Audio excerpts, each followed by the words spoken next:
8% வட்டி விகிதத்தில் ஒரு தொகையை வந்து 2 வருஷத்துக்கு தனி வட்டிலையும் கொடுக்குறாங்க, கூட்டு வட்டிலையும் கொடுக்குறாங்க. அப்போ வந்து 2 வருஷம் கழிச்சு 2 இதுலேயும் அமௌண்ட் வரும் இல்லையா, அதோட வித்தியாசம் வந்து என்னமா இருக்குன்னு கேட்குறாங்க.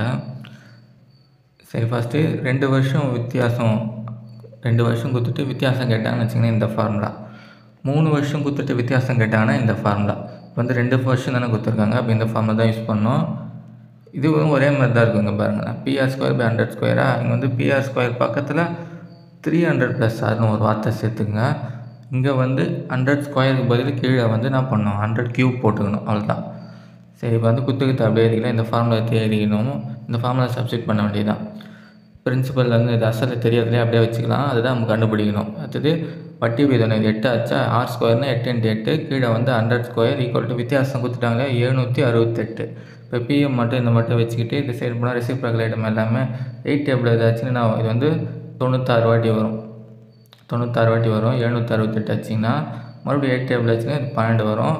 12 × இது 2 100 இருக்குது, அப்படியே 4 0 சேர்த்துக்க வேண்டியதான். சேர்த்திங்கன்னா நான் 1,20,000 ஆன்சர். இந்த கொஸ்டின் பேப்பரோட மற்ற சம்ஸை பார்க்கணும், டிஸ்கிரிப்ஷனில் இருக்க ப்ளேலிஸ்ட்டை செக் பண்ணி பாருங்கள்.